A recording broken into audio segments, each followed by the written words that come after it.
Сәлеметсіздер. Менің есімім Бақтансар Мербекұлы. Мен нөмір 89-шы Айтмекен лицейінің 6-шы Б сынып оқушымын. Менің ғылыми жобам тақырыбы картопты қапта өсіру тұрақты агробизнес пен экологиялық тиімді технология.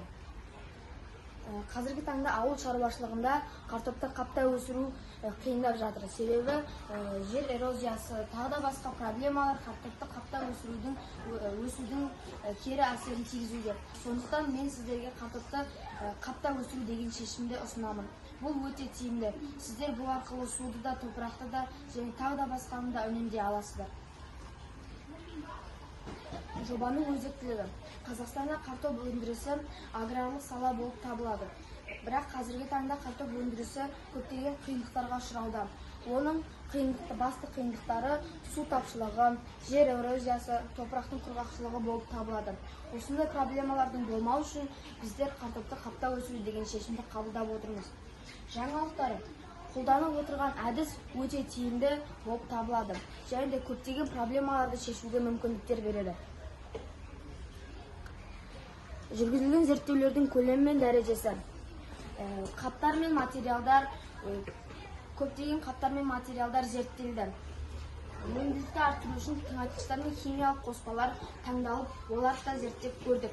Және де басқа өсіру әдістерімен салыстырмалы анализ жүргіздік. Қойылған міндеттердің орындау нәтижелігі. Топырақ сапасын сақтау және суды үнемдеу бойынша оң нәтижелерді ала алдық. Және дәстүрлі әдістерге қарағанда 20-30%-ке көбірек өнім ала аламыз. Шығын көлемі азайып, фермерлерге таза өнім бере алдық. Жұмыстың практикалық маңызы мен тиімділігі. Сіздер картопты қапта өсіру үшін арнайы қап жасап аласыздар. Содан соң оның ішіне топырақ құясыздар. Топырақ қойған соң қаптың сыртына тесттер жасайсыздар. Одан соң кәдімгі картопты алып, оны 4 бөлікке бөліп, күлге батырып, осы тесттер арқылы саласыздар. 3 ай көлемінде сіздер таза өнім алуларыңызға мүмкіндіктеріңіз бар. Және де сабақ уақытысында теплицаға келіп, әрқашан қапта өсіргенде суарып жүру үшін мен үшін қиын болғандықтан, мен Arduino Uno процессоры арқылы суаруды жөн көрдім. Бұл жерде осындай арнайы бачок болады. Содан соң оның ішінде насос болады. Ол насос бачоктың ішіне су болғанда және осы түтікше арқылы суды осы қаптың ішіне кіргізеді. Және де бұл жерде бізде датчик бар. Бұл датчик егер топырақ құрғап кетсе, өзі сигнал береді. Міне қазір топырақ құрғақ болып тұр, сондықтан бұл сигнал беріп тұр. А егер бұл сигнал топырақ ылғал болса, онда сигнал бермейді. Және де арнайы бөлмелерде, үй жағдайында, балкондарда күн сәулесі жетіспегендіктен біз ультракүлгін сәулелерін қолдандық. Бұл біз үшін өте тиімді. Ультракүлгін сәулелер осы топырақтың ішіндегі өсімдіктерге фотосинтез үдерісін және тағы да басқа топырақ пен үдерістерді жақсы орындауға мүмкіндіктерін береді. Міне, осылай әрқашан өсімдіктерге жағып тұрады, осылай энергия алады. Және тек қана күн энергиясынан емес, ультракүлгінді сәулелерден де энергия алып, осы барлық механикаларды жұмыс істетуге бізге күн панельдері көмектеседі. Ол қараңғы бөлмелерде ультракүлгін сәулелерден де энергия алады. Содан соң осы процессор датчиктарға энергия бере алады.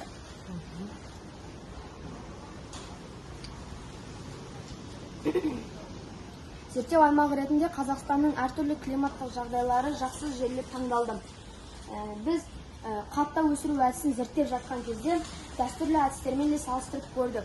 Және де бізде шыққан нәтижелер осындай болды. Орташа өнімділік дәстүрлі әдісте 15 болды, ал қапта өсіру әдісінде 18 картопқа дейін жетті. Түйнек көлемі дәстүрлі әдісте 5-6 сантиметрге дейін ұзарған болса, қапта өсіру әдісінде 7-8 сантиметрге дейін көтерілді. Суару жиілігі дәстүрлі әдісінде аптасына 2 рет болды, ал қапта өсіру әдісінде аптасына 1 рет болды. Қорытындылай келе, бізде шығындар мен кірістер өте қатты көп болған жоқ.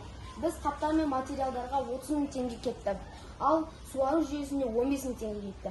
Бізде өнімділік 180 000 теңге болды, ал таза пайда 135 000 теңге шығардық. Көріп жатқандарыңыздар қапта және дәстүрлі әдіспен өсірілген картоптың өнімділігі. Қапта өсіру әдісінде орташа өнімділік 40 картоп болса, дәстүрлі әдісінде 25 картоптай болды. Қапта өсіру әдісінің экологиялық тиімділік жақтары өте көп. Бұл жерде біз қапта өсірген кезде зерттегеніміз химиялық заттарды 25%-ға азырақ қолдандық. Және топырақ эрозиясы 35%-ға төмендеді. Яғни біздің өсімдіктеріміз таза болады. Және су үнемдедік. Суды біз дәстүрлі әдіске қарағанда 40%-ға көбірек үнемдедік. Бұлай келе картоп өсірудің қаптық әдісі экологиялық таза, үнемді және ауыл шаруашылығындағы адамдар үшін өте тиімді болып табылатынын байқадық. Бұл технология тұрақты ауыл шаруашылығына жақсы дамуына ықпалын тигізеді. Алынған нәтижелер одан әрі жетілдіру үшін тағы да қарастырылып жатыр. Назарларыңызға рахмет. Сұрақтарыңыз болса дайынмын.